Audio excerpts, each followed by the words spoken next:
Guess who's back, back, back, back again, again, again. Gold Coast back, back, back, back again. Yes, at last I have the free time to revert back to Football Manager 2012 in what is now the 30th episode of my Gold Coast save. That's nearly 6 months old now, would you believe it? So we're finally at the stage for the quarter-final first leg against Jeonbuk of the K-League. Just take a look at them now. Hyundai Motors sponsor them. So they have been doing fairly well in the K-League this season. They're in the cup final against Suwon, but their form has been a little sketchy. So we'll have to take advantage of that, even though we're playing away from home. And if we win this game, we could play either Gamba or Al Hilal again. Oh, how much fun that would be. And then the final, you never know who you could get. My reputation has increased to Continental, which is very pleasing after another great season in charge of Gold Coast. It took ages to get through the summer. Like, I put on holiday mode, I just didn't want to go through it. As far as I can remember, Germany won the Euro 2016, and I'm just going to pick the squad now. So pre-season has been pretty good, no complaints in that department whatsoever. 1 or 2 new signings and 1 or 2 departures, which I'll talk about very quickly in a moment. But pretty much I have a full strength squad to choose from, with the exception of James Brown, who of course got himself sent off, if you can revert back to the previous episode, where he just got lost control after playing so well, and that's just the way it is, I'm afraid. Let me just think all these options I could do. Yeah, so it's mad to be back in this game. Like, the layout just feels a lot more friendly than the 13 layout, just at least for the time being. I can just get back into it with like the blink of an eye, really, and I've had no problems with it. Just the 3D match engine is kind of broken. Like, I just can't use it with my RAM at the minute, so forgive me for having to stay on 2D, but it's not the worst thing that could happen. At least the game plays just fine. Transfer history this season, my first incoming player was Robert Stambolziev from Newcastle Jets. He was complaining of a poor contract and he wanted better, so I just gave him the exact same wages he had at Newcastle and the offer of Champions League football, and he said yes within the first 6 hours, so I was delighted with that. But he hasn't really shone in particular in pre-season, just 1 or 2 assists. That's about it. No, actually no assists and no goals, so he doesn't seem to be that sort of player. He had a good season at Newcastle last year, so that's why I thought may as well pick him up, but he's still trying to fit in. I brought him in from... Oh, he comes from Greece, so okay, he's been brought in from Greece, so that's why he's not in an ultimate team. Just wondering. Then we've got Paul Gikas, a nice young guy. That is one for the future, because we need to get more centre backs in. Got him from Sydney. And then I found this guy a couple of months ago. His name is Caleb Patterson Sewell, part American, part Australian, from Memphis, and he's been playing in Spain and all sorts of unusual places for the majority of his career. He hasn't had much game time, so he won't be the #1 goalkeeper by default, thanks to Nick Feely, but he'll get some time. I have no pressure on that. So outgoing was Eugene Galekovic. Like, I pronounced his name wrong the whole time.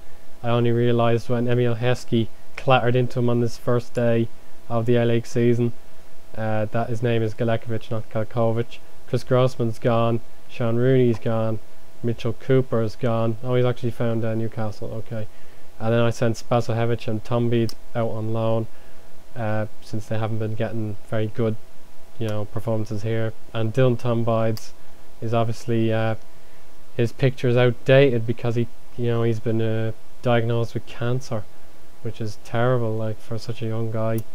But credit to him, he still plays for West Ham, and hopefully he'll be able to defeat his illness and become a good player for West Ham and for Australia. And then the kind of dilemma, I had to either suffer from having too many players in the A-League registration over the age of 21, or to sell one of my most loyal subjects in Peter Jungslager, and I decided you may as well sell him, and I'm going to miss him so much. Like, if we win the Champions League this year, I'll regret not letting him have his medal, but I just think now would be the best time to sell him. So that's about it. But last but not least, our pre-season results: 5-0, 9-0, 14-0, 2-0, 8-0 and 5-0. So no complaints whatsoever. Very pleased with all that. And let's just get cracking against Jeonbuk Motors. So yeah, I'll probably have to pick some numbers. Yeah, there we go. Number time. Caleb 12, Wilkinson 18, Aaron Moy, I'll give him 16. Wait, is Caleb starting? Hang on, go back. No, oh okay, Feely should be number 1. Well, I'll change that in the future. And Stambolziev can be 22. Okay, excuse me, just a bit of a brain fade. So now we can finally get cracking. This is my first live com since my days at St. Pat's a month ago, where I got ingloriously sacked. And just like in 2013, they are pretty bad at this game as well, for whatever strange reason. And I'm just looking forward to be able to do a live comp, since the Torquay save isn't as exciting as this one. But I'll certainly consider live comming the first game of the new season when I get fully back into 2013. But I just really want to get back into this game. I'm sure you'd be surprised to see this in your sub boxes, but don't worry about it. I'll try and mix up the content from now on. So away to Jeonbuk, keep the morale going. So give us a chance in the second leg. Oh, they're stressed, so calm them down. Give them a passionate team talk.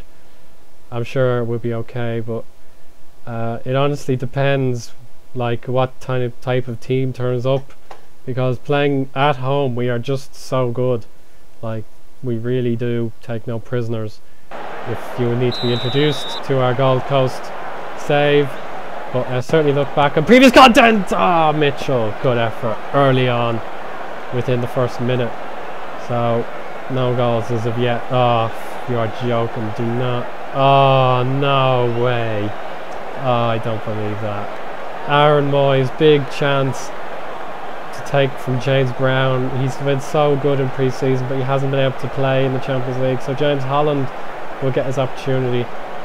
So sacrificing midfielder may not have been such a good idea after all. A horrible moment for him, without a doubt. So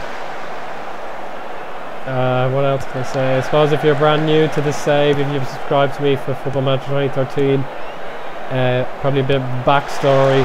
I took over Gold Coast for my very first job in this challenge, and I haven't left. Oh, James Holland misses from 6 yards.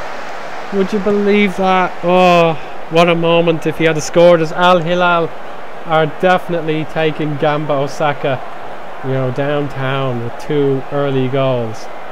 Sorry for the lag. So the team were dreadful in the A-League when I found them, and I made them even worse in my first full season.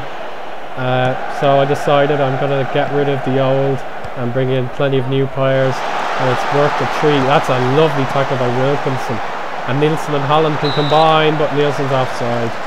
Unlucky.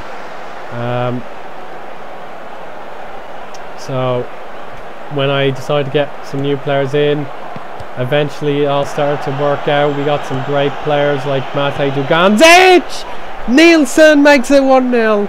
That's why I put him in the starting 11. That's the away goal. He's been probably the worst striker I've had in pre-season, but he does have the quality, and he loves playing in these big games. And that is 1-0. Great stuff. So in my second full season, I went on to win the league and everything. It was just a remarkable turnaround when I should have been sacked, and it's just been getting better and better from there. My debut in the Champions League, we got to the final, playing the most extraordinary game. Oh, he should have scored against Al Hilal, where we won it 5-4 in aggregate, the champions of the time. And I went absolutely nuts when Richard Garcia, one of my other right midfielders, scored a curling, peach of a goal to make it 5-4 in aggregate.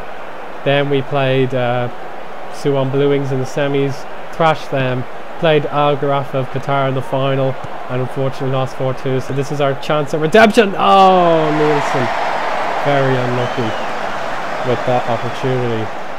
And still 1-0 here, not perfect, but very, very good. And let's just check the lovely stats, the nice and colourful stats, as opposed to 13, which sacrifices the colour for customization, which is all fair and good. But we are looking superb. We really, really have a great midfield. So far, none of the home teams are winning. So 1-0. The guys have done well. So calmly. Capable of better. I think you are capable of better.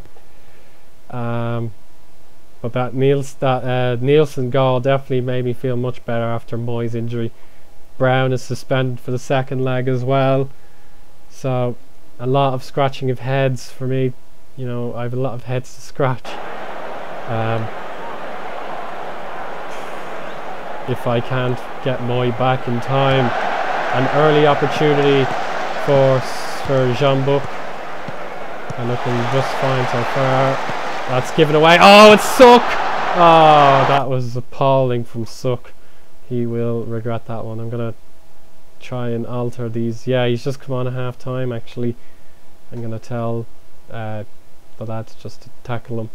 That sort of thing. Get Markin close on Wish your neck. A very talented Pole, new gen. So of course the game year is 2016, and the game started January 2012 when I took up the job at Gold Coast. And here is James Holland. Poor finish, but it spans perfectly for Robbie Brady. Oh, probably my best ever signing for this team and there have been a lot of great signings. He's made it 2-0, and that should be game now. We can sit back and relax. 52 minutes play, that's 2-0. And Suk has another opportunity. He is quick. Oh, and he's buried it. What a goal from Suk. So he learned his lesson very quickly. And Jeonbuk are within one goal here, but our 2 goals are away goals, and they count for double in the second leg, which is still very important. And now they have an opportunity themselves to counter. And Wisharnek is through. He's got the pace, but he doesn't have the composure. What a shocking finish.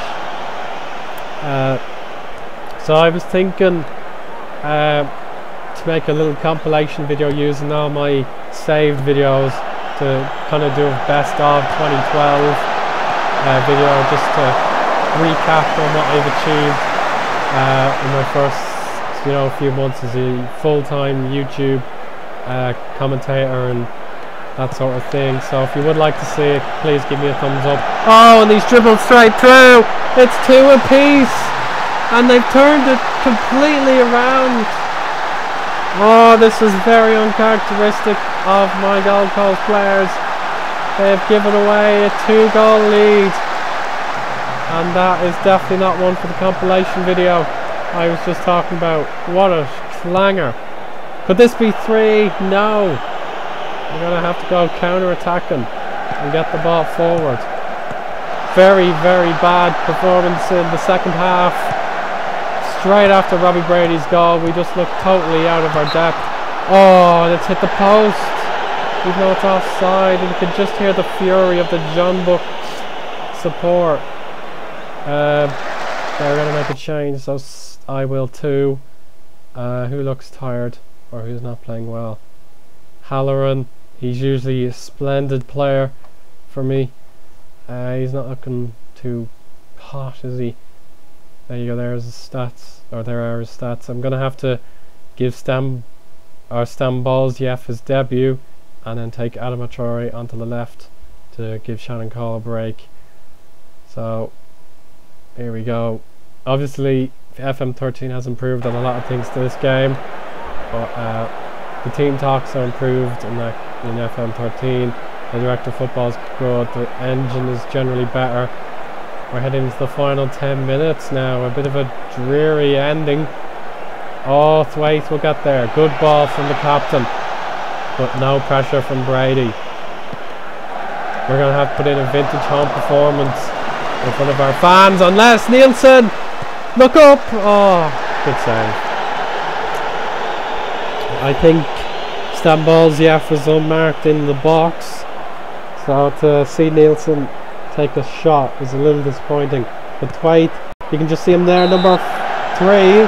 He tried to get there first. He loves to score a headed goal from corners, and he's been doing it in pre-season quite a lot.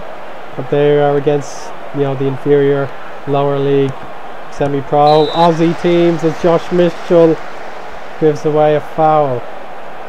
As Al Ittihad have taken the lead 4-1 to Al Hilal.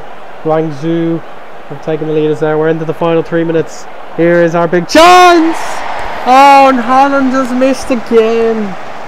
Oh, I would have loved that to go in. My goodness. And that's going to be a foul by Stambolziev. But if the game claims it was a dive, so it probably was a dive. Here's Mitchell. Irvine, can he intercept? Yes, he can. He's won a free kick. Late drama, perhaps. No, they won't. 2-2. That is a shocking result after the brilliant first half display. But I'll just say calmly unlucky. Oh, they didn't like that. I'll just keep the vibe going. Yeah, that's better. Okay.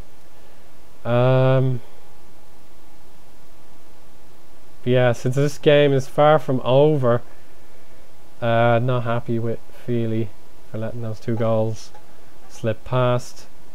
But I don't know if I should stop and record the second leg, but it's probably another while away, so the game has beaten me in this case. The man of the match, Yoon Dong Min for Jeonbuk, so congratulations to them. Nielsen is now tied top scorer in the Champions League, and of course Guangzhou, we knocked them out, so we're a little competition now. Robbie Brady's into the top 7 or so that's okay. But Aaron Moy, oh no, 3 months out. That is absolutely hard.